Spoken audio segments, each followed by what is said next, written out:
Subscribe to this channel to support our growth. Thank you for being here. A phone lit up on a glass desk at 11:49 p.m., and a small voice shook through the speaker. "Daddy? Please don't hang up." The man who owned the desk, Caleb Hart, a CEO who signed checks bigger than most houses, froze with his hand over the screen. "Who is this?" he asked. "It's Piper," the voice said, thin as a thread. "Mom said your name is saved first. She's not waking up. My sisters are cold. I called you because you're my mom's first contact." The line hissed. The city moaned outside the windows. Caleb's heartbeat slammed, because years ago he had loved a woman who cleaned offices on the night shift, a woman who left without a goodbye. Her name had been Elena. "Where are you?" Caleb whispered. "The heater broke. The baby's coughing. I need help." Then the little voice pushed out one word that cracked him open like glass. "Daddy."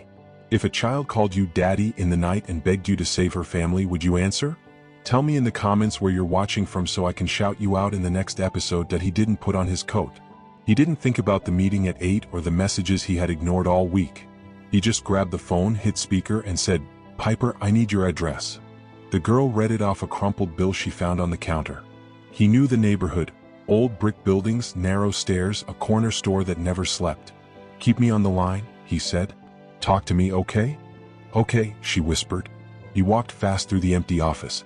The motion lights blinked on, one by one, like eyes. The elevator doors slid open and showed him his face, tired, sharp, and afraid in a way he had not felt since he was a boy. He told security to bring his car around.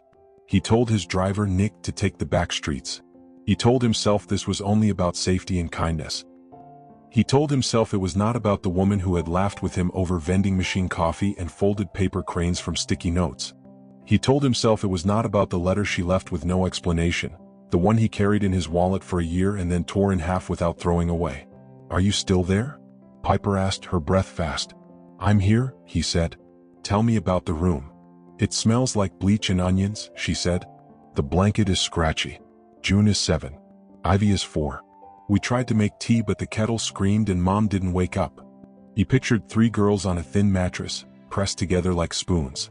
"Is your mom breathing?" he asked. Papers rustled. Footsteps padded. "Her chest moves a little," Piper said, voice small. "She's sweating. She keeps saying the word light, but her eyes won't open." "Put a cool cloth on her forehead," Caleb said, trying to keep his voice steady. "Not ice, just cool water." "Is there water?" "Yes," Piper said, and he heard the squeak of a tap and the clink of a cup. "We share the bathroom with the woman down the hall. She's asleep." "I didn't want to knock. You did the right thing calling," he said, and he meant it more than he knew. "You're brave." "I'm just scared," she said. "Being scared and doing the right thing is what brave is," he said. The car slid through red lights on empty streets. Buildings stacked like teeth. A bus grumbled past, nearly empty. "How do you know my mom?" Piper asked. He swallowed. Truth wanted out of his mouth, wild and hot. "We worked in the same building," he said, picking each word like a step over glass. "We were friends." "We never met my dad," Piper said, and the way she said it told Caleb she had asked this question many times and only got the weather for an answer. "Mom says he's a good man in a busy world." Caleb pressed his palm to his forehead and closed his eyes. He remembered Elena's hands, raw from bleach. He remembered the tiny scar near her eyebrow that looked like a comma, as if her face was always asking a question. He remembered the night she almost said something big, and then never did. "Nick, faster," he said, and Nick nodded, jaw set.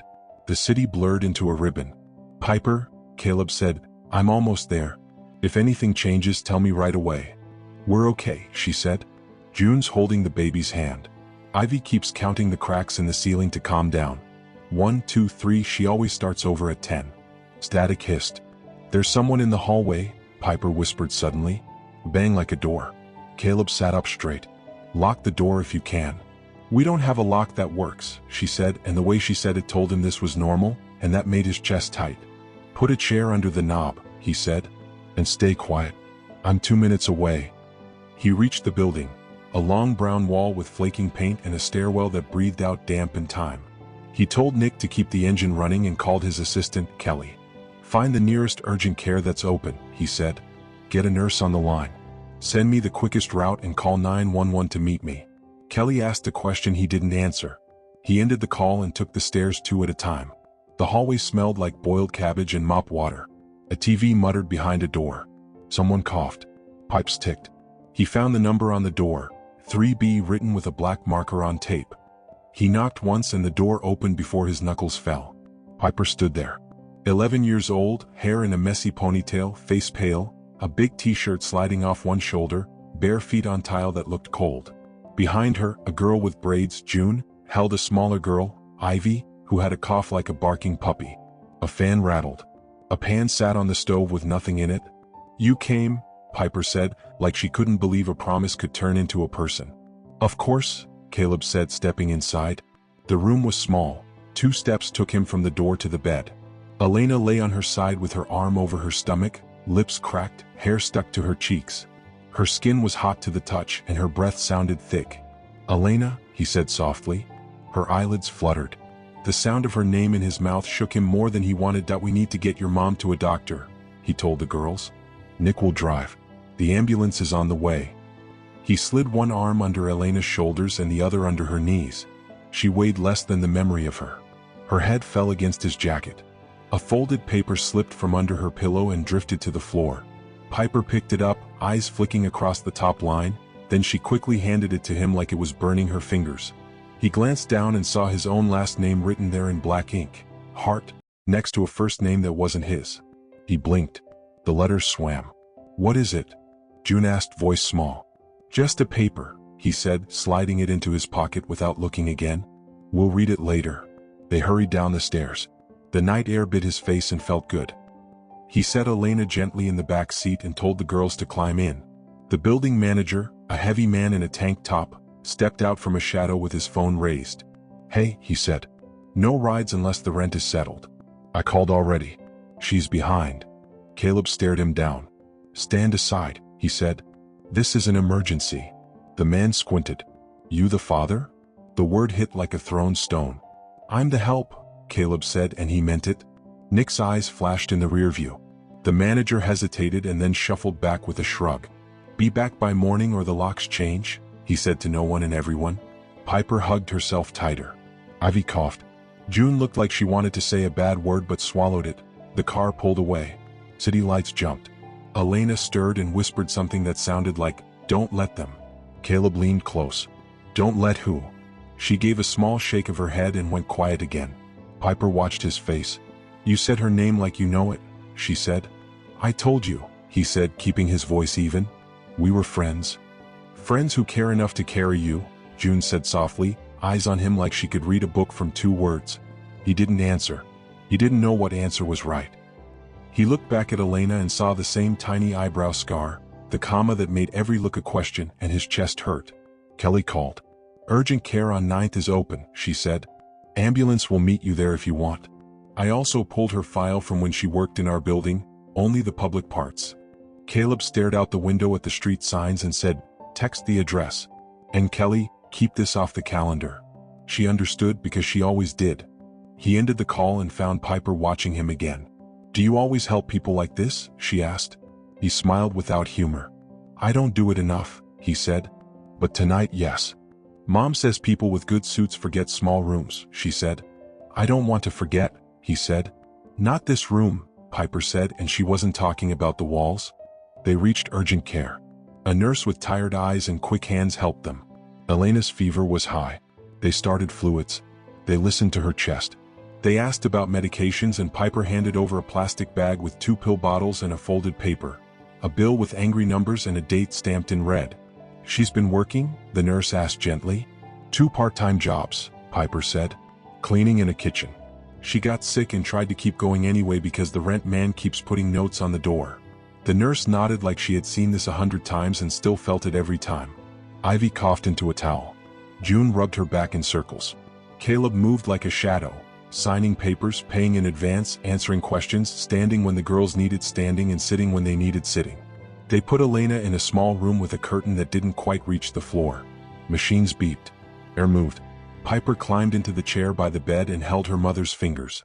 "Will she wake up?" she asked. "Yes," Caleb said, because he needed that to be true. "She will." "You sound sure," June said. He swallowed. "Sometimes you have to say the thing you need," he said. "Then do everything you can to make it happen." "Is that what bosses do?" Piper asked. The good ones, he said. The bad ones wait for other people to fix it. A doctor came in calm and brisk. She's dehydrated and has a chest infection, he said. We're giving antibiotics now. The fever should come down. We'll keep her for observation. Relief hit the room like rain after dust. Piper's shoulders dropped. June let out a breath she had been holding. Ivy's cough softened. The doctor left and quiet took a chair of its own. Caleb stood by the foot of the bed and looked at Elena's face. Lines he didn't remember were there now. Strength he did remember was still there, even asleep. He touched the rail and felt the cool metal under his fingers. Why was your name in her phone first? June asked, voice low. I don't know, he said, because not knowing felt better than the other option. That Elena had put him there just in case, the way you slide a key under a rock and hope you never have to tell anyone where to find it. Piper looked at the 4-line. Sometimes Mom would stare at her phone like it wanted to say something to her. Then she'd put it face down and make eggs if we had eggs or noodles if we didn't. She drew shapes on the chair with one finger. I asked her once who my dad was. She said, a good man in a busy world. I didn't like that answer. Her eyes lifted to Caleb's. Do you like that answer? He thought of the paper in his pocket with his last name on it next to a first name that wasn't his. He thought of the word, Daddy, coming out of a stranger's mouth and finding a home in his chest. I think it's not enough, he said softly. I think you deserve more. The girl started to droop. The clock slid past 1, then 2. Nick brought hot chocolate from a machine and it tasted like sugar and relief. Piper nodded off, holding her mom's hand. June slept with her head on the arm of the chair. Ivy dreamed with her mouth open and tiny snores like kitten sounds. Caleb stood at the window and watched the city glow, small and big at the same time. He felt like a boy at a bus stop in winter, waiting for something he didn't have words for. He took the paper from his pocket and opened it with careful hands. It wasn't just a paper. It was a letter older than tonight by years, creased and refolded until the folds made white roads across the gray. His name, Caleb Hart, was written at the top, and below it, words in Elena's handwriting. He read the first line and had to sit down. He read the second line and his heart beat so hard he could hear it through the curtain. He read the third line and his hands started to shake. He stopped because he didn't want the girls to wake and see his face turn into something that scared them. He folded the letter and slid it back into his pocket. He stood up and went to the nurse's station and asked for water he didn't drink. At 3:12 a.m., Elena moved. Not a roll or a stretch, more like a small fight against whatever held her down. Her eyes opened a little. They were glassy and tired, but they were hers. You, she whispered, and the word held 1,000 nights. Caleb stepped closer. Hi, he said, because any other word would crack. The girls are safe. You're at urgent care. We'll take you to the main hospital if the doctor says so. She tried to push herself up. He put a hand out. Easy. Piper woke with a small sound and grabbed her mom's wrist. Mom? Hey, Star, Elena whispered, and a tear slid out of the corner of her eye. You did good. The doctor checked again and nodded. Fever's dropping, he said. We'll transfer her for a day to be safe. Paperwork is going through. He left them with a kind smile that didn't cost a thing and meant a lot. Caleb stayed by the bed and watched the color creep back into Elena's face like dawn on a wall. She looked at him and then at the girls and then away. A long breath left her. You shouldn't be here, she whispered. But I'm glad you are. He swallowed. You put my name first, he said. I didn't know where else to put hope, she said. Sometimes I put it in the wrong place. Sometimes I get lucky. Piper sat straighter. Mom, who is he to us? The question hung between all of them like a light bulb on a thin cord. Elena closed her eyes as if the answer lived on the inside of her eyelids. He's a good man in a busy world, she said first like a habit. Then she shook her head, tired of soft edges. He's someone I should have told you about. I wanted to do it when I could point to something bigger than a story. When I could show you a person, not a ghost. Piper looked from her mom to Caleb and back again. June reached for Ivy's hand without looking away. Ivy, half asleep, clutched it. A soft knock tapped the curtain. A woman with a clipboard peered in. Sorry to interrupt, she said. The ambulance is here to take Ms. Lane to County Hospital. Caleb blinked. Ms. Lane. Of course, Elena Lane, the name on the urgent care band. Time shifted. He put a hand out as if to steady the air. He wanted to take Elena's hand and also wanted to leave and also wanted to go back 7 years and make a different choice in a hallway that smelled like lemon cleaner and copy paper. He didn't move. The nurse did her work. Straps clicked. Wheels rolled. The curtain whispered. They moved as a small parade through the sleeping clinic, out to the night where the ambulance waited with its door open like a mouth that could swallow fear. The girls climbed in with their mom because they would not be anywhere else. Caleb stepped back to let them have the small space. The paramedic, a man with kind eyes and a tired grin, held up a hand. "Family only," he said out of habit. Caleb nodded. "We'll follow," he told Nick. He watched the door shut and something shut inside him too, but not all the way. The lights flashed without the siren, blue on brick, white on glass, red on the wet street. The ambulance pulled away. On the curb, the building manager from earlier shuffled up, rubbing sleep from his face. "Hey," he said to Caleb. "There was a letter for her in the mailbox. I forgot to give it." He held out a thick envelope with a logo from a law office. Caleb took it. His name was not on it. Elena's was. He slid a finger under the edge and saw the first line, "Regarding case review and guardianship inquiry." Heat climbed his neck. He didn't understand yet, but the shape of a problem pressed at the edges of his thoughts. He turned to follow the ambulance when footsteps slapped the pavement behind him. A man in a hoodie and a ball cap came around the corner fast and stopped short under the streetlight when he saw Caleb's face. The man's eyes were red-rimmed and restless. "You with Elena?" he asked, voice rough. "Who are you?" Caleb asked back. The man snorted. "Name's Derek," he said. "We talk sometimes. She said if anything happens I should, nah, forget it." He started to turn away, then turned back, angry at himself. Look, there was a guy nosing around earlier. Asking about her kids. Asking who helps. Said he had papers. He didn't look like help. Caleb felt the letter in his pocket like a stone. What did he look like? "Clean shoes," Derek said. "Soft hands. Mouth that smiles without the eyes." Said he'd be back. "When?" "Tomorrow," Derek said. Said things had to be finalized. He put air quotes around the word like it tasted bad and walked off into the dark. Caleb stood alone on the sidewalk with the city breathing around him, letters in both pockets, and the weight of 3 small lives suddenly tied to his. He looked at the empty street where the ambulance had disappeared. He looked at the law office envelope. He looked at the place where Derek had been. His phone buzzed in his hand. Kelly again. "Boss," she said. I dug deeper. "There's a note on Elena's file from years ago, a sealed note. It mentions you in a way I've never seen." The skin on his arms prickled. "Send me what you can," he said. "And call a lawyer I trust." Quietly. "Understood," Kelly said. He got into the car and told Nick to follow the hospital route. The city rolled under the tires like a long ribbon. He closed his eyes for a second and saw Elena's face when she said, "You." He saw Piper square her shoulders like a tiny soldier.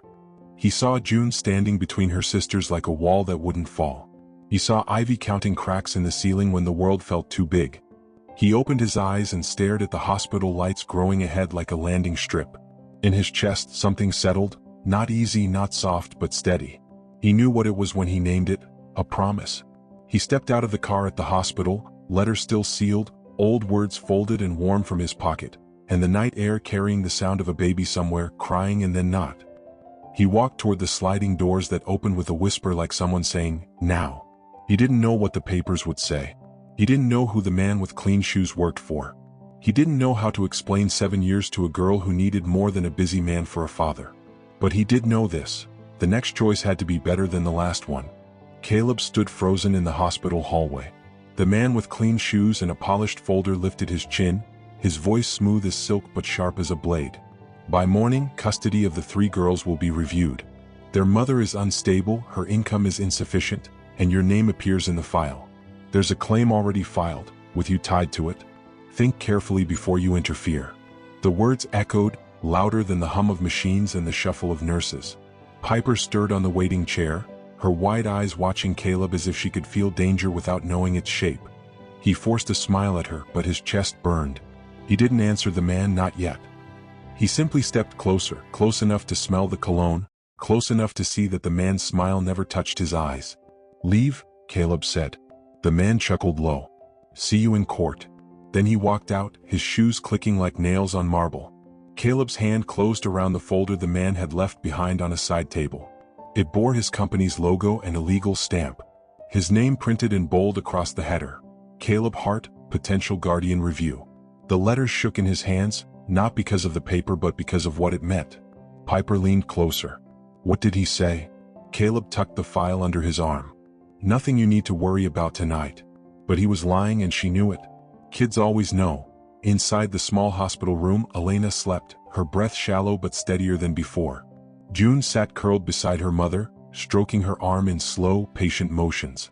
Ivy clung to a stuffed rabbit, half asleep in a chair too big for her. Piper stayed closest to Caleb, her eyes sharp like she was the oldest soldier in a war no one asked her to fight. "You're not leaving us, are you?" she whispered. The question cut through him. He crouched down, meeting her at eye level. "Not tonight. Not tomorrow. I'm here." She nodded once as if sealing a pact. Hours stretched. Nurses moved in and out. Caleb signed forms, answered questions, and stayed alert to every cough, every beep, every flicker of the curtain. At 4 a.m., Elena stirred again. Her eyes found his. Weak but burning with questions, she mouthed his name. "Caleb." He stepped closer, lowering his voice. "I'm here. Don't talk too much. Rest." But she shook her head, her hand trembling as she reached toward the nightstand. She tapped the folded letter he had hidden earlier in his pocket. "Did you read it?" she whispered. He hesitated, then nodded. "Some of it." A tear slid from her eye. "Then you know." He wanted to demand answers. Why she left, why she hid, why his name was still first in her phone. But Piper stirred, and Elena pressed her finger to her lips. "Not now," she murmured. Then her strength gave way and her eyes closed again. Morning came like an unwanted guest. Harsh lights filled the ward. The girls shifted restlessly. Piper paced, June hummed to calm Ivy, and Caleb met with the doctor. "She's stable but needs more care," the doctor said. "Pneumonia can be dangerous if neglected. We'll keep her here for 3 days." Caleb nodded, relief washing through him, but the shadow of last night lingered. He asked about cost. The doctor looked at him strangely when Caleb said, "Bill me directly." Money was never the problem. Time and truth were. By noon, a woman in a gray suit appeared with a clipboard and a smile as stiff as cardboard. "Child Services," she announced, flashing her badge. "We've had reports of unsafe conditions. We'll need to ask the girls a few questions." Piper immediately grabbed June's hand. Ivy whimpered. Caleb stepped forward. "With respect, this isn't the time." The woman adjusted her glasses. "It's exactly the time. Custody review is already scheduled. We move fast in cases like this." Caleb clenched his jaw. "And who filed the report?" The woman arched an eyebrow. "That information is confidential." But Caleb already knew. Clean shoes. Fake smile. Someone had planned this long before Piper dialed his number. The questioning began. Piper answered firmly, protecting her sisters with every word. "Mom works hard. She's sick right now, but she takes care of us. We're together. That's what matters." June's voice trembled but held. "We help each other. Mom loves us. We don't need anyone else." Ivy buried her face in Piper's shirt, nodding along. The woman scribbled notes, her lips pressed tight. Caleb wanted to tear the pen from her hand. Instead, he stood behind the girls, his presence like a shield. When it ended, the woman said, "Thank you. We'll review this in court within 24 hours. She handed Caleb a slip with the case number. "Mr. Hart, you'll be contacted as well." He frowned. "Why me?" She gave him a sharp look. "Because your name is in the mother's records. You may be considered for guardianship. If you're involved, you'll need to prove you're fit. If not, you may step aside." Then she was gone, leaving silence heavy as stone. Piper turned on Caleb the moment the door shut. "You're not going to step aside, right?" Her voice was sharp, her eyes glassy. He wanted to say the words, wanted to promise forever, but doubt gnawed at him. Was he ready? Could he carry 3 girls and a woman who once broke him? Could he face the truth in that folded letter? His silence stretched too long. Piper's face hardened. "If you leave us, I'll never forgive you." That night, Caleb sat alone in the hospital cafeteria, the letter open on the table. Elena's handwriting danced across the page, raw and unpolished. "Caleb, if you're reading this, it means I failed to tell you in person. Piper is yours. I hid it because I was afraid. Afraid of losing her. Afraid of losing you. I thought I could raise her alone, but life isn't what I planned. If she ever finds you, know this. She deserves you more than I deserve your forgiveness." His chest tightened. The words blurred. He folded the paper, slipped it back into his pocket, and pressed both hands against his face. When he returned to the room, Piper was awake, sitting by the window. "Why were you gone so long?" she asked. "I had to read something important," he admitted. "Was it about us?" Her voice cracked on the last word. He sat beside her. "Yes, about you." She studied his face. Then say it. Are you my dad? His throat locked. The truth sat heavy on his tongue. But before he could speak, the door burst open. Two men in suits stepped inside, followed by the woman from Child Services. Mr. Hart, Ms. Lane, she said briskly. The court has issued an emergency order. Until review, the children will be placed in temporary care. Piper gasped. June clutched Ivy. Elena stirred weakly, confusion clouding her fevered eyes. No, Caleb said, stepping forward. This isn't right. The woman shook her head. The decision is final, for now. Unless you can prove paternity or legal guardianship immediately, the girls will be taken. Piper's eyes locked on his, full of terror and betrayal. You promised, she whispered. Caleb's hands clenched into fists. He had power, money, lawyers, everything. But in that moment, none of it mattered. All that mattered was the word she had spoken the night before, the word that tied his soul to hers. Daddy. The men moved closer. Piper screamed, Don't let them take us. Ivy cried out. June held both her sisters, her small arms shaking but strong. Elena tried to sit up, her voice weak but fierce. Over my dead body. But her strength failed. Caleb stood between the men and the girls, his voice like thunder. You'll have to go through me. The room froze. The woman's pen slipped from her clipboard. For one breath, no one moved. And then from the doorway, another voice cut through the chaos, smooth and cold. Stand down.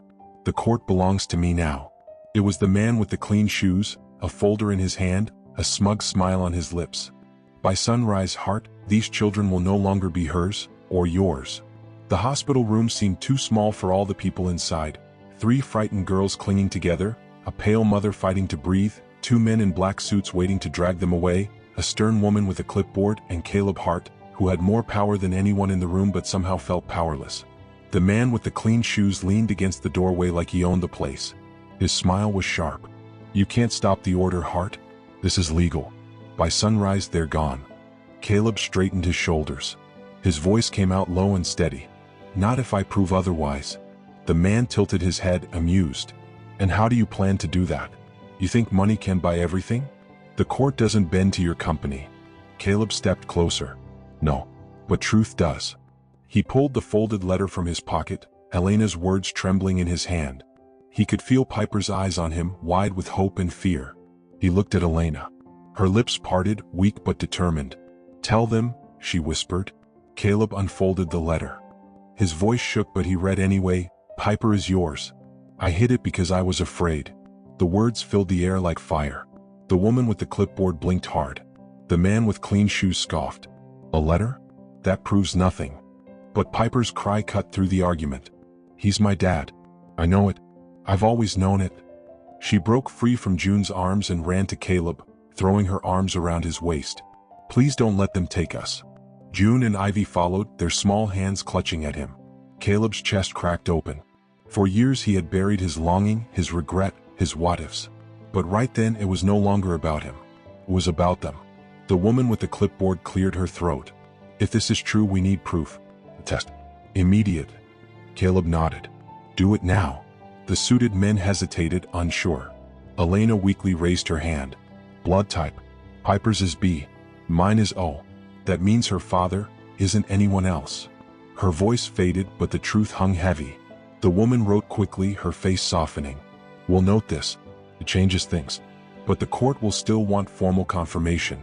The man with clean shoes stepped forward, anger flashing in his eyes. You think you can win this so easily? I represent the landlord. He has filed for eviction, custody transfer, and guardianship placement. You can't untangle all that overnight. Caleb's jaw tightened. Watch me. He pulled out his phone, dialed a number, and spoke with the kind of authority that could move mountains. Kelly, wake every lawyer we trust. I want motions filed in the next hour. Custody protection. Medical guardianship. Full stop on eviction. And I want it sealed before dawn. His assistant didn't hesitate. Already on it. The man in clean shoes paled for the first time. He sneered, but his confidence cracked. You'll regret crossing me. Caleb looked him dead in the eye.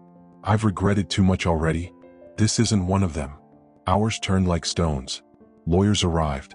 Papers were signed. A judge appeared on video call at 5 a.m., tired but sharp. Mr. Hart, you claim paternity? Caleb didn't hesitate. Yes. And you, Ms. Lane? Elena's weak voice trembled. Yes, he's her father. The judge studied them, then looked at Piper, who stood tall despite her small frame. Do you want this man in your life? Piper's voice rang clear. Yes, he came when I called. He didn't run. He's my dad. The judge nodded slowly. Temporary custody granted to Mr. Hart pending full confirmation. The children will remain with their mother during her recovery, under his guardianship. Relief swept the room like a wave. Piper burst into tears, clinging to Caleb. June exhaled a sob, holding Ivy close. Elena closed her eyes, tears streaming down her face. For the first time in years, the weight began to lift. But the story wasn't finished yet. 2 days later, after Elena stabilized, Caleb drove the girls to his home. His world of glass towers and marble floors looked nothing like the cramped apartment they had known. Piper gaped at the tall ceilings. June touched the edge of a silk curtain like it might vanish. Ivy clutched her stuffed rabbit tighter, overwhelmed. This is where you live, Piper whispered. Caleb nodded. It's just a house. A house is nothing without people in it. At dinner, the girls sat across from him at a long table. They looked small against the chairs, but their laughter filled the space. Piper told stories about school, June sang a rhyme, Ivy spilled juice and giggled. Caleb watched them, his chest warm and heavy. He realized that for the first time in years, his house sounded like a home. That night, when the girls were asleep in fresh beds, Caleb stood on the balcony with Elena, who had been released from the hospital. She leaned on the railing, her face pale but her eyes strong. You didn't have to do all this, she whispered. He looked at her, the city glowing behind them. I should have done it years ago. She shook her head, tears glistening. I was scared. I thought if I told you, you'd turn away. You had your world, your company. I didn't want to drag you down. Caleb's throat ached. You didn't drag me down, Elena. You were the only thing that lifted me. Silence stretched. Finally, he asked, why put my name first in your phone? She gave a soft laugh. Because no matter what, I knew if I ever broke, you'd come. She looked up at him, eyes shining. And you did. The days that followed weren't easy. Court hearings continued. Papers were fought over. The man with clean shoes tried again to block custody, but Caleb's lawyers tore through every argument. When DNA results came back, confirming what the letter had already said, Caleb felt something inside him finally settle. Piper was his. And whether or not blood tied him to June and Ivy, he had already chosen them. One evening, the girls sat in the living room, coloring on the floor. Piper looked up suddenly. Dad. The word rolled off her tongue natural, like it had always been there. Caleb froze. She smiled shyly. I mean, can I call you that now? His vision blurred. He knelt down, pulling her close. I've been waiting to hear you say that my whole life. June tugged his sleeve. Can we too? Even if we're not? He cut her off. Yes, you're mine too. Ivy jumped into his arms without asking, her small laugh filling the room. The house wasn't silent anymore. Months later, after the dust of court battles and hospital visits, Caleb stood in a park watching Piper run across the grass with June and Ivy chasing close behind. Elena sat on a bench, healthier, smiling as she watched her daughters. Caleb's heart swelled. He had money, power, respect, but nothing compared to this. Nothing compared to being called Dad. As Piper ran back to him, breathless and laughing, she held his hand tight. You came when I called, she said simply. Caleb looked at her, his voice thick. I'll always come. And this time, it wasn't a promise waiting to be broken. It was forever. Subscribe to this channel to support our growth. Thank you for being here. If you believe family is more than blood but about who shows up for you, type amen in the comments and share this story with someone who needs hope today.